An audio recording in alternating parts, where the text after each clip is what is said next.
ऐसी भावना के साथ में इस बात का हमें कोई गम नहीं, इस बात का हमें कोई गम नहीं कि महावीर ना मिले, लेकिन ये बात किसी से कम नहीं, क्योंकि हमें आचार्य श्री जी जैसे भगवान वर्तमान शासन नायक जैसे भगवान महावीर स्वामी जैसे गुरुवर मिले। बहुत सारी समानताएं हमने उस समय बताना चाह रहे थे कि आचार्य श्री जी बिल्कुल, क्योंकि तीर्थंकर के उस मार्ग के ऊपर ही जिस प्रकार की वह तेजस्वी मुद्रा और जिस प्रकार की वह वीतराग मुद्रा है, जिसको देखकर हर कोई नतमस्तक हो जाता है, ऐसी अनेकों संस्मरण हैं आचार्य श्री जी के पास में। आप लोग स्वयं अनुभूत भी होंगे यहाँ बैठे हुए जो त्यागी व्रती हैं वो भी, कि बहुत कुछ सोच के जाते हैं गुरु जी के पास में। आदि से ज़्यादा सन का समाधान तो उसका रास्ते में ही हो जाता है, और फिर उनका जब चेहरा देख ले तो पूरा ही हो जाता है। अब सोचता है कि प्रश्न पूछेंगे हम जैसे मुनि महाराज जी भी, तो फ्यूज ही उड़ जाते हैं, फ्यूज ही उड़ जाते हैं। वो कुछ भी नहीं बोल पाता है, क्योंकि इतना वहाँ पर हाई पावर है। इस प्रकार से यह साधना के माध्यम से ही हो पाता है। जब साधक अपनी साधना की उस उच्चतम सीमा को छूता है। एक भोपाल के आलोक शर्मा हुए, हाँ, जो महापौर भी थे उस समय 2016 में जब हमारा चातुर्मास हुआ। आचार्य श्री जी के पास में कई बार आए, वो लेखक थे और उन्होंने पुस्तक लिखी उर्दू रेता। अच्छा, वो वर्तमान में इंदौर में, बहुत बढ़िया।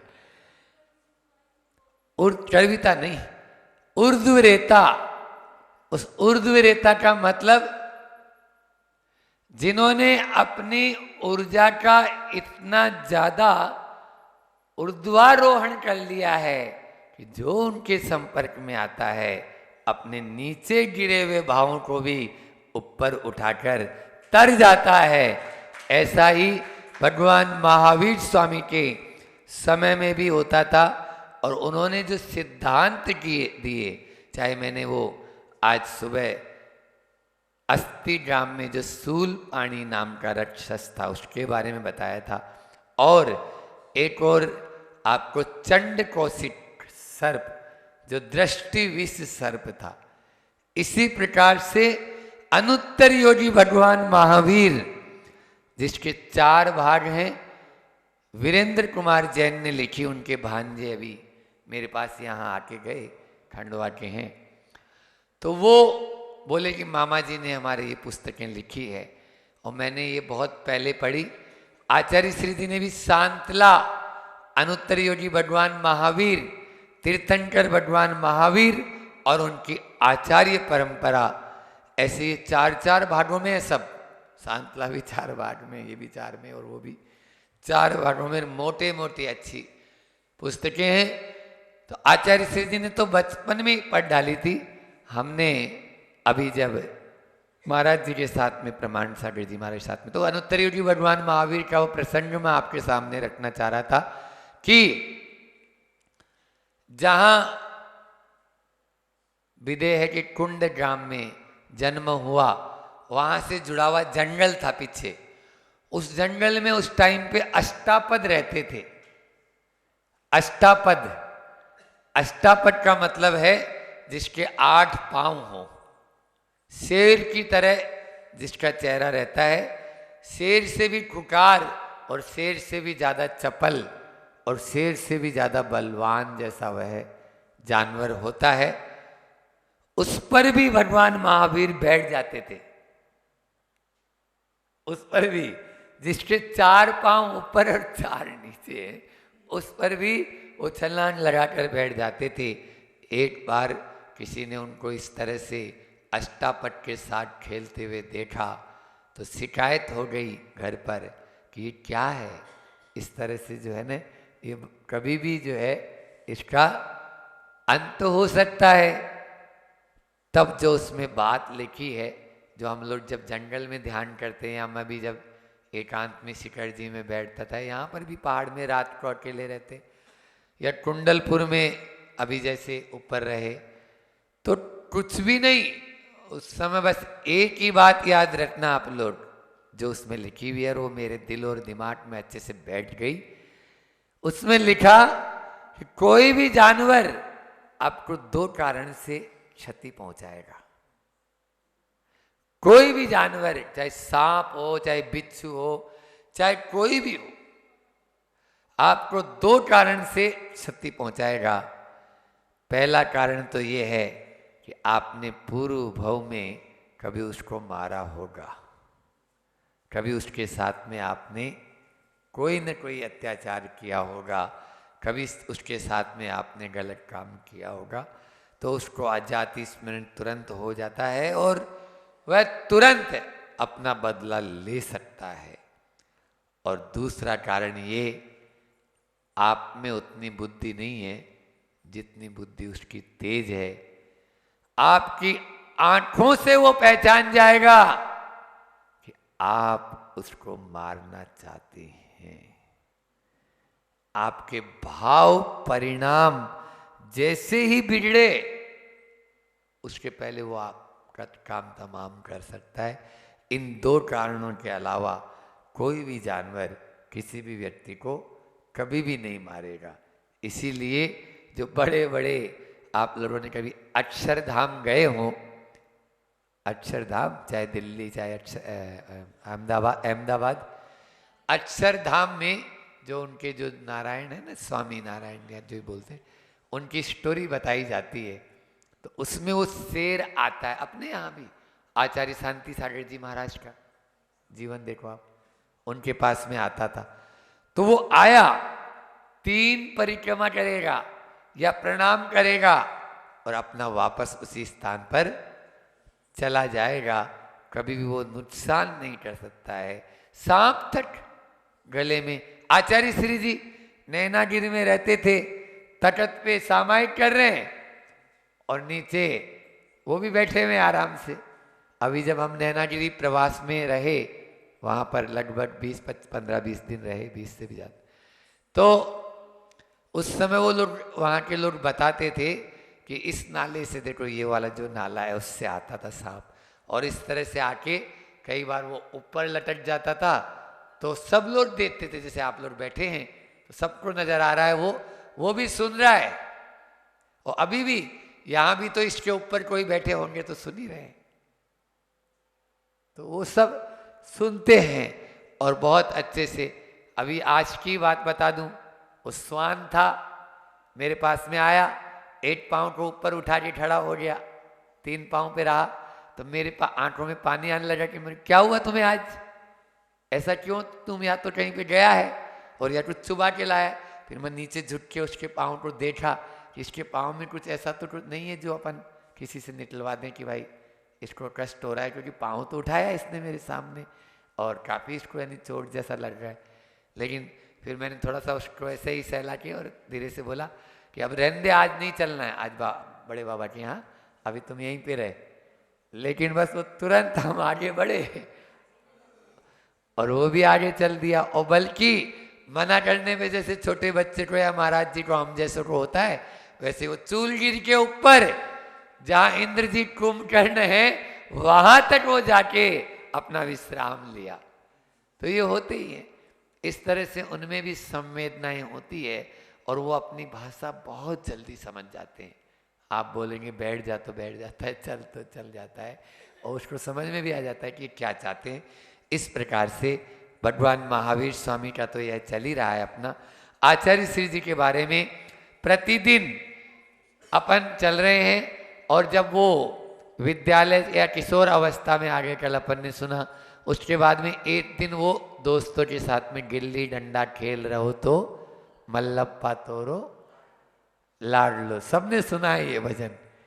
तो बस गिल्ली डंडा खेल रहे थे, तो जो उनकी गिल्ली थी वो सीधी गुफा के सदलगा के पास में जो गुफा बनी है उस पर जाके गिरती है वहाँ पास में। और उस द्वार के अंदर में जैसे वो गिल्ली उठाने जाते हैं, वहाँ एक मुनि महाराज जी बैठे रहते हैं, उनका नाम है महाबल। और वो महाबल सागर जी महाराज तुरंत जैसे ही वो वापस लौट कर जाने लगा, विद्याधर बालक तो उनसे कहते हैं, क्या नाम है आपका? विद्याधर। अच्छा, कौन कौन सी विद्याएं जानते हो आप? कौन कौन सी विद्याएं जानते हो? बोले विद्या तो नहीं जानता हूं, लेकिन हाँ भट्टामर आदि जो पाठ है वो जान। तत्वार सूत्र आता है? वो तो नहीं आता है। तो तत्वार सूत्र याद करके सुनाना। तत्वार सूत्र याद करके सुनाना, बस इतना उन महाराज जी का कहना था। और रात दिन विद्याधर क्या जुट जाना था। पहले तो ऐसे ही होता था, बिल्कुल, अब कुछ नहीं, महाराज जी ने कह दिया तो 7 दिन में तत्वार सूत्र कंठस्थ करके महाबल सागर जी को सुना दिया। 7 दिन में 357 सूत्र 10 अध्याय कंठस्थ करके 1 सप्ताह में। और आज हम जैसा कोई याद नहीं हुए। तो ऐसे जो है वहां पर उन मुनि महाराज जी की जब सल्लेटना भी वहीं हुई, जब विद्याधर थोड़े और बड़े हो गए, 15-16 साल के हो गए, तो इनको बढ़िया भजन तो पहले से आते ही थे। तो और मधुर कंठ आज भी आप देखते हैं, आचार्य श्री जी जब मंडलाचरण करो या प्रवचन करो या फिर कुछ भी 2 लाइन भी यदि बोलेंगे तो ऐसा लगता है जैसे मोती जैसे बिल्कुल दिव्य, बोलते हैं ना भगवान की जैसे वाणी के पुष्प जो खिल रहे हों, एक एक पुष्प जो है अपने ऊपर भगवान की वाणी के बरस रहे हों। जब हम स्वयंभू स्तोत्र या द्वातिर का या नंदीश्वर भक्ति, तो अभी तक तो मेरे हिसाब से शायद कोई भी मुनिराज ऐसे नहीं आए हैं जो ऐसे मधुर कंठ को यानी धारण किए और शुद्ध उच्चारण, स्पष्ट उच्चारण। आचार्य श्री जी का कहना होता है कि स्पष्ट उच्चारण होना चाहिए, शुद्ध होना चाहिए और अधूरा नहीं होना चाहिए, पूरा वाक्य पूरा होना चाहिए और अर्थहीन भी नहीं होना चाहिए। जो उच्चारण हो, हम जो भी बात बोलें तो अर्थहीन नहीं होनी चाहिए। 4 बातें हमेशा बोलते हैं वो, कि अधूरी नहीं होनी चाहिए जिससे समझ ही नहीं पा रहा सामने वाला, अर्थहीन नहीं होनी चाहिए, अस्पष्ट नहीं होनी चाहिए और अप्रिय भी नहीं होनी चाहिए। इन 4 बातों का वो स्वयं भी ध्यान रखते हैं हर चीज में उनका, बिल्कुल सब। किसी को यदि मान ली कुछ बोलना भी है तो जिकार लगाकर हमेशा वो, आप लोग भी घर में वो मैं का प्रयोग नहीं करते, हम का प्रयोग करते हैं, हम, है ना। और वो तू का तो कभी प्रयोग उनके सुनोगे ही नहीं, आपका ही प्रयोग होगा। हाँ, आपका ही। कभी हमने, मुझसे कभी आज तक, चाहे हम जैसे शिष्य इतने छोटे से, उनके पोते से भी मतलब जैसे होते हैं, तो ऐसे भी को भी वो आप ही बोलेंगे। देखो आपने ऐसा किया, आपने ऐसा किया, आप ऐसा नहीं करना चाहिए था। तो ये घर परिवार में भी अपन को अनुशासन में लाना। संस्कार शुरू से ही माँ के ऐसे संस्कार थे। एक भजन उनका बहुत प्रिय रहता था, बल्कि जब वो ब्रह्मचारी अवस्था में थे तो ब्रह्मचारी अवस्था में उनका इतना मधुर कंठ देखकर सारी महिलाएं पहले से आ जाती थी, सब महिलाएं, कि अब तो विद्याधर का भजन होना है आहार के बाद। लेकिन वो बोलते नहीं थे, मतलब महिलाओं के श्रावण श्राविकाओं को कहने पे नहीं बोलते थे। जब आचार्य ज्ञान सागर जी महाराज जी उनकी तरफ देखते तो वो समझ जाते, सिग्नल मिल गया मतलब सिग्नल मिल गया, अब अपन को बोलना है। और ये जो भजन है, पावन हुए नैना दरस कर तोर, हेरा रे हर से ऐसे जैसे लटके चंद चकोर, ये स्वयं ने ही लिखा है उन्होंने, जब कन्नड़ भाषा जानते थे उस समय तो हिंदी। हाँ, पावन हुए नैना दरस कर तोर, और हीरा रे हर से ऐसे जैसे लटके चंद चकोर। ये आचार्य श्री जी का अपना लिखा हुआ है, स्वयं का। हाँ, उस समय आचार्य श्री जी की डायरी है, उसमें ऐसे, और छपे भी हैं भजन, अब तो छप गए, तो प्रिंट भी। तो इस प्रकार से ये बहुत सारे भजन, और अध्यात्म में उनकी बहुत रुचि अभी भी, तो आध्यात्मिक भजन ज़्यादा फिर लिखते थे। मुनि बनने के बाद तो पूरे आध्यात्मिक ही भजन उन्होंने लिखे ऐसे, यानी विद्याधर थे। और उसके बाद में सल्लेटना देटना और सल्लेटना कराना उनको शुरू से ही रुचता था। जो मैं अभी बोल रहा था कि उन महाबल सागर जी, जिनका वो दिल्ली जो तत्वार सूत्र जो जिन्होंने पढ़ना सिखाया और बताया, उनकी सल्लेटना भी उसी गुफा में हुई, सदलगा के पास में। और उन्होंने उस समय रात दिन उनकी सेवा में वो रहते थे। 7-8 किलोमीटर दूर एक बोर गांव है, वहाँ नेमी सागर जी महाराज की सल्लेटना का सुना, तो ये अपना घर से 2 जोड़ी कपड़े लिए और मारुति को साथ में लिया, और चल भैया चलते मित्र। और दोनों रात दिन वहीं पर उनकी सल्लेटना में ही संलग्न रहते थे। तभी तो आचार्य ज्ञान सागर जी महाराज की वो सल्लेटना करवाई, जो वो सेवा की, जो कभी पुत्र भी अपने पिता की कभी नहीं कर सकता है। आज तक कोई ऐसा भी इतिहास नहीं है कि कितनी भी भीषण गर्मी लेकिन आएगा इसमें आगे, वो साई टीका के पेन रहता था ज्ञान सागर जी महाराज को, और वो उनके बाजू में ही टप टप टप करके पूरा पसीना बहता रहता था। जेठ मार्च की वो गर्मी, लेकिन मजाल कोई थोड़ा सा भी हिल जाए, या बस गुरु जी की वहीं खड़े होते, रात में भी दिन में भी बाजू में, बस अंदर कमरे में। इस प्रकार से और भी सल्लेटना जहाँ जहाँ होती वे चले जाते।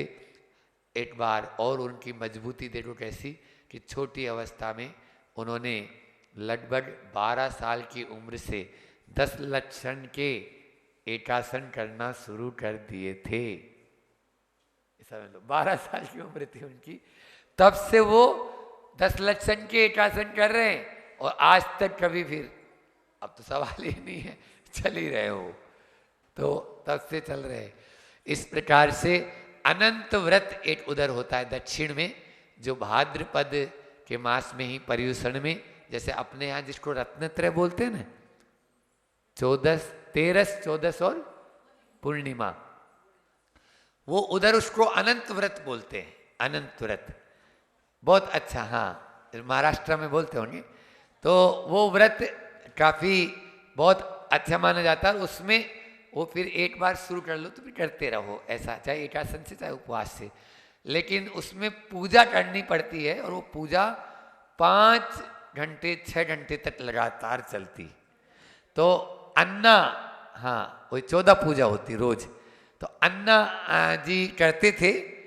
अब उसमें ये है कि यदि वो पूजा मान लीजिए बीच में कोई, जैसे अब जिस साल कोई मान लीजिए उनको हारी बीमारी आ गई, तो बीमारी हो गई तो परिवार का दूसरा सदस्य कर सकता है, ये छूट रहती थी। व्रत उनका ही माना जाएगा, परिवार का दूसरा सदस्य वो व्रत करेगा, ताकि वो व्रत खंडित ना हो, ऐसी वहां पर परंपरा जो भी है। तो उन्होंने क्या किया, अब ये अन्ना जी की तबीयत खराब, तो कौन करेगा, तो विद्याधर जी तुरंत बोलते हैं हम करेंगे। और पहले दिन ही उनकी भी तबीयत डाउन हो गई। अब 6 घंटे लगातार पूजा में बैठना, और जैसे बता रही माँ कि 14 पूजाएं होती है, तो उस प्रकार से उनकी जैसे ही तबीयत खराब हुई, तो तबीयत मतलब थक गए वो, तो महावीर भैया ने बोलते हैं कि अब तुम रहने दो, मैं कर लेता हूँ। बोले सुनो, मैंने शुरू किया है तो अंत भी हम ही करेंगे, अब ऐसे नहीं क्योंकि दूसरा करेगा। तुरंत उनको बोलते हैं नहीं, मैं थका हूँ, थोड़ा विश्राम करूँगा, फिर से वापस। दो शब्द होते हैं, एक होता है थकना और एक होता है हारना। सुन रही है वंदना? एक होता है हारना, अब वो मच्छर तुम्हारे लिए अच्छा है तो आ रहा है बार बार। हाँ, हारना और थकना। हारना बुरा है, थकना नहीं। क्षमा सागर जी महाराज जी हमेशा कहते हैं मैं थोड़ा थक गया हूं इसलिए, लेकिन हारा नहीं हूं, बस थोड़े से विश्राम की आवश्यकता है, फिर से वापस ऊर्जा आएगी और उसी रूप में वापस चल दूंगा। जीवन में कभी भी हार में नहीं मानना, किसी भी क्षेत्र में हार नहीं मानना। यदि आपने हार मान ली तो आपको पुरुषार्थ की कोई गुंजाइश नहीं और करना भी नहीं। अब क्या, आपने हार ही मान चुके ना, आप तो जब स्वयं हार मान चुके हो फिर उसके बाद में क्या। इसलिए आपने देखा होगा हार नहीं मानेंगे, अंतिम क्षण तक प्रयास करते रहेंगे। बोलिए अहिंसा परमो धर्म की। आचार्य गुरुवर विद्यासागर जी महामुनि राज। सुनना, हम आप लोग याद कर लो। सुनना तीसरा, सोचना चौथा, महसूस करना पांचवा, हंसना छठवा, स्पर्श वात्सल में स्पर्श करना और सातवा प्रेम करना। ये 7 उस छोटी सी बालिका ने 7 अजूबे अपनी शिक्षिका को लिख के दिए कि मैडम ये 7 अजूबे मैंने लिखे। और आपको बताएं, हम सब ने अपने अपने हिसाब से लिख के दिए, लेकिन जब उस शिक्षिका ने उन 7 अजूबों को देखा तो फर्स्ट नंबर पर उस बालिका को खड़ा कर दिया। वो गांव की बालिका, अनपढ़ बालिका। आप लोगों को लगता है ना गांव में शिक्षा नहीं हैगी, आप लोग गांव में क्या पढ़ाया जाता है, लेकिन देखो गांव में संस्कार मिलते हैं, गांव में सोचने की क्षमता मिलती है, आगे जीवन को, इस जीवन को भी और आने वाले जीवन को भी कल्याण करने की भावनाएं उस गांव के शिक्षक, उस विद्यालय में, हिंदी माध्यम के विद्यालय में मिली। और उसने वो 7 अजूबे उस प्रकार से आपके, अब आपको अच्छे लगे हो नहीं लगे हो मुझे नहीं मालूम, मुझे तो अच्छे लगे तो मैंने आपके सामने रख दिए। अब आपको अच्छे लगे चाहे नहीं लगे। फिर उसके बाद ये तो है बाहरी जीवन के 7, ये है बाह्य जीवन के 7 अजूबे। अंतरंग के 7 अजूबे आपको तो, अंतरंग के 7 अजूबे अगर आप चाहें तो वो भी 7 अजूबे बता देता हूँ। उनको 7 को ऐसे जोड़ दिया है क्योंकि आपके पास वो 7 अजूबे हैं, किला है, फाउंटेन है और महल है, उसको 7 को मैं, वो 7 अजूबे कहाँ हैं, वो आपके अंदर है।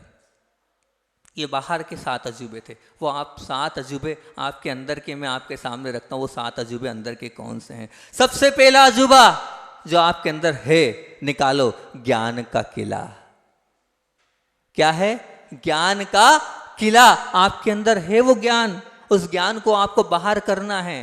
वो कैसे होगा बाहर? अगर आप समीचीन स्वाध्याय करोगे। शिवोपम सबके पास है, सब ऐसा नहीं दिमाग लेके कोई नहीं आया, सब दिमाग लेके आए हैं, लेकिन हम अपना उपयोग नहीं लगा रहे हैं। एक छोटा सा बच्चा है, उससे पूछो तो वो सब बता देगा, सचिन ने इतने बनाया, उसने इतने बनाया, क्यों? रुचि है उसकी, इसलिए सब याद हो गया। लेकिन अभी दूसरी चीज़ है, उससे पूछो इस 22वें भगवान का चिन्ह कौन सा है, तो याद नहीं है।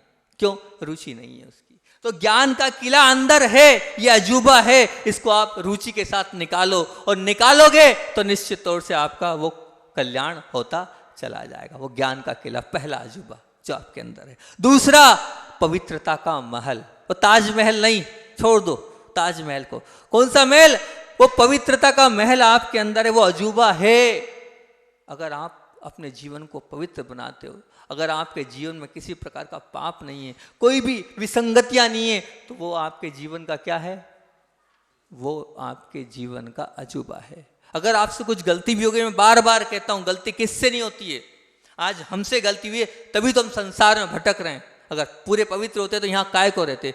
गलती सबसे होती है, हर एक व्यक्ति के जीवन में ये गलतियों से भरा हुआ ही तो ये संसार है, लेकिन गलती को स्वीकार करने वाला महान होता है। अगर अपने आप को आप पवित्र करना चाहते हो तो जो गलती की है, गुरु के चरणों में जाओ, स्वीकार कर लो, भगवान मुझसे ये गलती हुई थी, आप इसका प्रायश्चित दे दो और क्षमा याचना कर लो और उसको हाथ उठ कायम कर लो। तो आपका जीवन पवित्र बन जाएगा। तो दूसरा था पवित्रता का महल।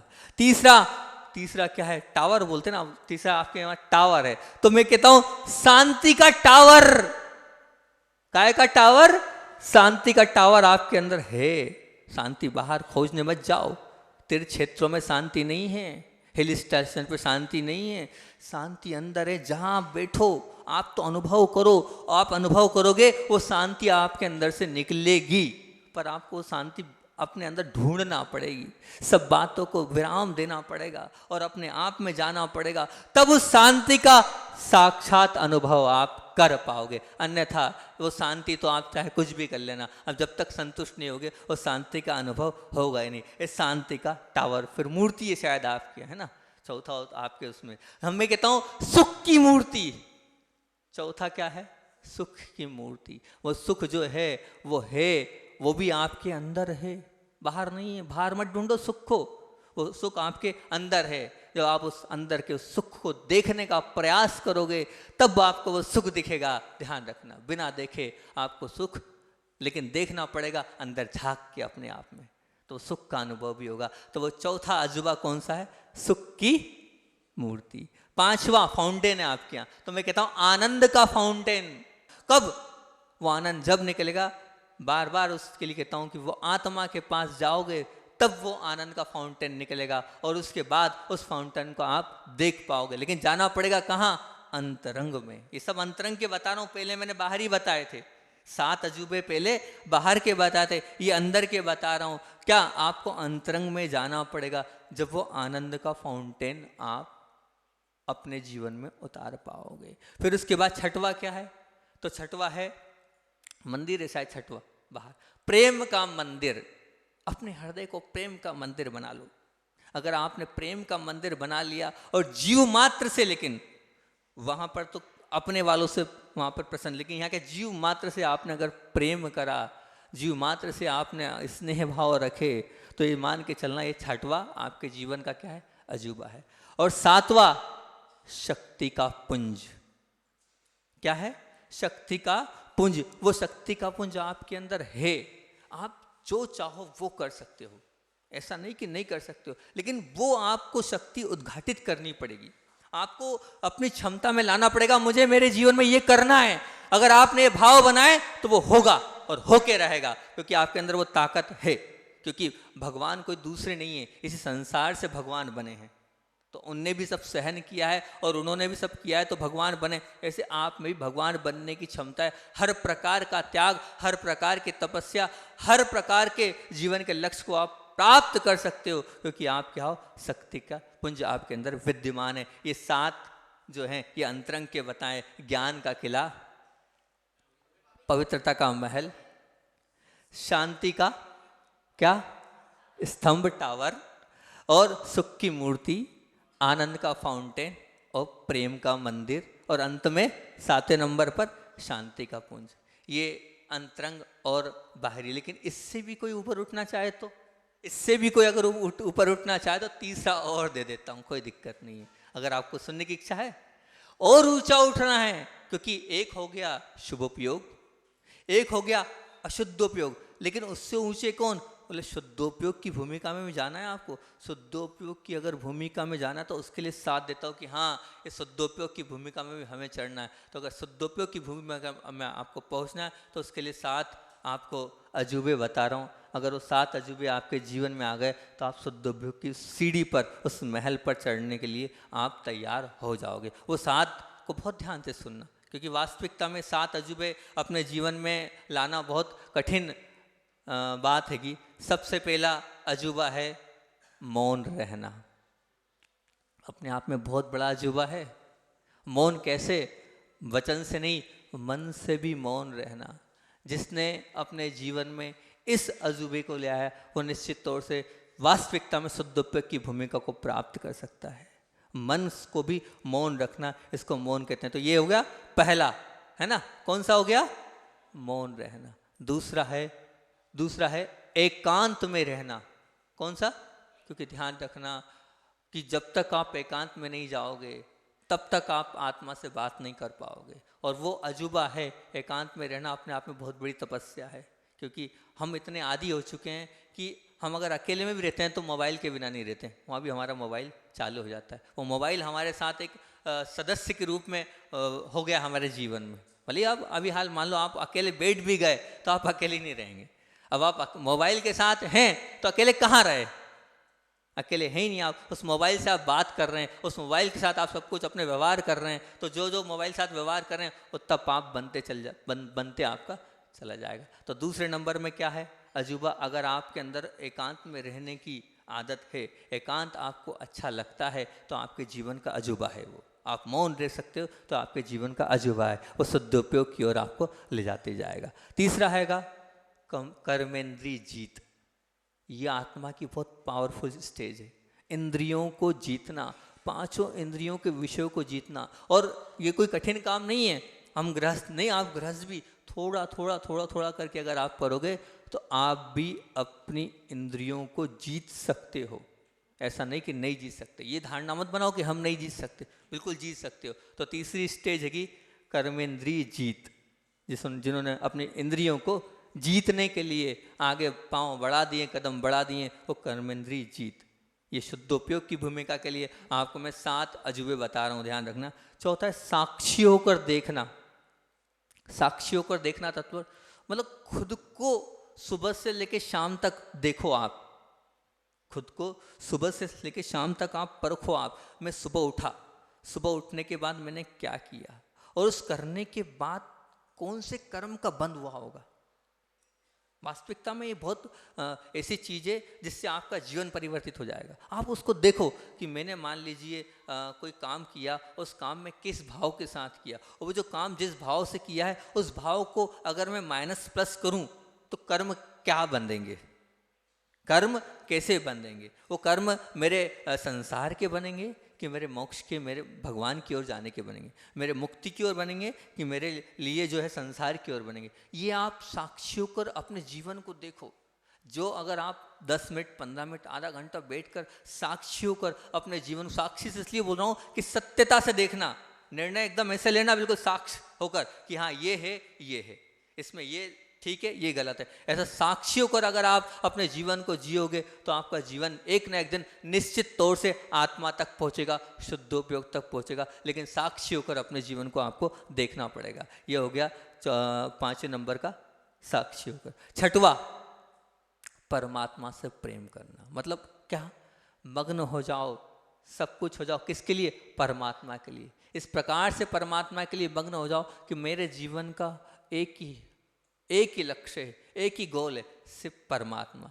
जिसके जीवन का एक गोल होता है सिर्फ परमात्मा, निश्चित तौर से उसको आत्मा मिलती है।